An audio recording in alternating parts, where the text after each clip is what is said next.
Let us pray in the name of the Father, and of the Son, and of the Holy Spirit. Amen.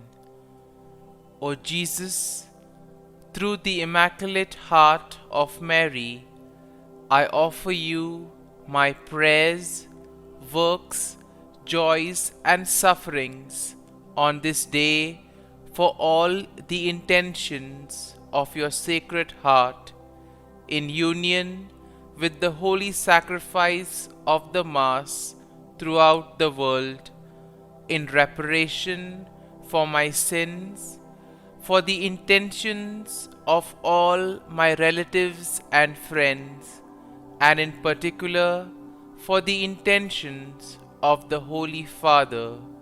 Amen. Let us pray for the intentions of the Holy Father for the month of February.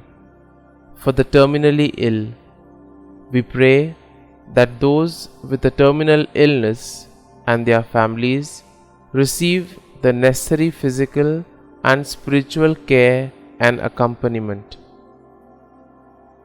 Our Father, who art in heaven, hallowed be thy name. Thy kingdom come, thy will be done, on earth as it is in heaven. Give us this day our daily bread, and forgive us our trespasses, as we forgive those who trespass against us. And lead us not into temptation, but deliver us from evil. Amen. Hail Mary, full of grace, the Lord is with you. Blessed are you amongst women, and blessed is the fruit of thy womb, Jesus. Holy Mary, Mother of God, pray for us sinners, now and at the hour of our death. Amen. Glory be to the Father, and to the Son, and to the Holy Spirit, as it was in the beginning, is now, and ever shall be, world without end. Amen. My dear friends, the Word of God welcomes us this morning. And as we prepare ourselves to enter in the presence of the Lord, as we get ready to welcome this new day, let us close our eyes at this moment and let us praise the Lord. Let us thank Him. Let us glorify Him for all the wonders that He has done for us in our lives, for all that He is doing, and for all that He will continue to do for us. And therefore today let us praise the Lord, first and foremost that He has woken us up in the morning. He has given us a new day to experience His love, a new day to cherish His blessings and graces, and most importantly, a new day to experience His love and mercy. And therefore, as we begin this day, let us begin with this attitude of gratitude. Very often we see that we take things for granted. We may not notice the small blessings that we receive along the way. There are times we can get caught up with our busy schedule, with various things that happen around us, and this may prevent us from actually recognizing the presence of God in our lives. Therefore, as we spend time looking at events, looking at various activities that we do, if we look with them closely, we'll be able to see the presence of God in them. And therefore, first and foremost, let us thank the Lord for giving us good health, for protecting us and keeping us safe all through the night. He has always kept us in His love, and at every moment His gaze is upon us. He loves us, and He always is guiding us and protecting us. And for that, let us praise Him, let us thank Him, and let us glorify Him. And therefore, let us also thank Him for the other things that He does for us in our lives. For example, we thank Him for the gift of life, for giving us various talents, abilities, for giving us people around us, our friends, relatives, near and dear ones, family members, and all those who play a very important role in our lives. Let us also thank the Lord for the various opportunities that He has given us. Opportunities to make a difference in the lives of others, opportunities to grow, opportunities to develop our gifts. We also thank Him for the experiences that He has given us. Of course, there may be experiences which have been difficult, tough, but nonetheless they have made us stronger, they have taught us something valuable in life. And therefore we need to thank the Lord for these experiences. Let us also thank the Lord for giving us good health, for protecting us, for always showing us the way. We see that during times of difficulties, it is the Lord who guides us. But for this to happen, first and foremost, we need to listen to what God is trying to tell us. And once we listen to His call, we need to surrender ourselves to Him. And this will imply placing our faith and trust in the Lord.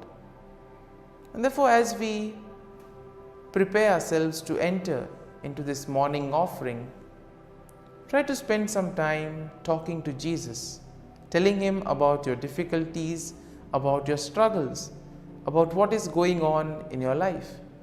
And Jesus, who has said, "Come to me, all you who are burdened, and I will give you rest." Jesus will give us the peace of mind that we all long for. And my dear friends, we pray that this day may be a day of joy and blessings in the name of our Lord Jesus Christ. And therefore today we shall reflect and meditate on Psalm 53, which is once again a lament psalm that is written by David. As usual, we shall have a general overview of the psalm and then we shall go into detail. Now, Psalm 53 focuses on the folly and wickedness of those who deny the existence of God. Now, this psalm is very similar to Psalm 14, and both psalms express the idea that denial of God's existence is a root cause of human wickedness. And therefore we see that overall Psalm 53 expresses the idea that human wickedness arises because we are not willing to listen to what God is trying to tell us, but on the contrary, we try to push forward our own agenda. Psalm 53 also expresses the fact that God will eventually bring salvation to His people. Now, David will contrast the foolishness and wickedness of those who deny God with the faith and hope of those who trust Him. And therefore, we see that the psalm will emphasize the importance of recognizing God's existence and turning towards righteousness. At the same time, it will also tell us to hope and trust in the salvation that comes from God. Now, verse 1 begins with the declaration that the fool says in his heart, "There is no God." Now, we see that this statement is a key theme of the psalm. And here we see that David emphasizes the point that those who deny God are fools. Those who deny God are corrupt, and in a way they have committed themselves to abominable deeds. And therefore he says that it is absolutely foolish to deny the existence of God. God who does everything for us in our lives, and if we deny Him, if we fail to recognize Him, then it's absolutely foolishness. Therefore he says, the fool says in his heart. And therefore we see that this is an important aspect of the psalm. Now verse 2 and 3 continue with David's description of those who deny God's existence. What does David say? David says that they are corrupt and have no understanding, and they have turned away from righteousness and become completely corrupt. And this has been their own doing. And therefore he compares them to a people who eat up God's people like bread and do not call upon the Lord. So this is exactly what happens when we tend to place our faith and trust in the worldly things. When we think that our gadgets, our technology can help us, can do everything and anything for us. And eventually we see that sometimes when all these things do not work, we are ultimately left with God, because He never leaves us, He never abandons us. He is always there to guide and protect us. And therefore verse 4 will begin with a plea for God to intervene and bring salvation to His people. Now David notes here that those who deny God have not been called upon, but that God will eventually bring salvation to His people. And therefore this whole aspect of salvation coming to those who have faith and trust in the Lord is an important aspect of this psalm. In verse 5 we have the conclusion of the psalm with the declaration of faith and hope. David notes that God will eventually restore His people and bring salvation to them. He also notes that his heart rejoices in God's salvation and that he will give thanks to God forever. And therefore, my dear friends, as we reflect on this psalm, as we meditate, there may have been a few thoughts, a few verses which may have touched us, which may have made an impact during the time we were listening to the psalm. Let us go back to those thoughts, go back to those words and try to see what exactly touched you. And what is God exactly trying to tell you through those words, through those thoughts? And try to apply it to your life and see what you need to do. And here you will realize that the Lord is telling us to place our faith and trust in Him, because He is always there, guiding us, protecting us. He will never abandon us. And therefore, my dear friends, as we spend a few moments in silence, reflecting, allowing the psalm to take root in us, let us thank the Lord, let us place our faith and trust in Him. And let us ask the Lord to be with us, guide us, help us in our moments of difficulties, in moments of trials, to be with us, to comfort us, and most importantly, to show us the way, so that we may be able to radiate His love and mercy to the world around us.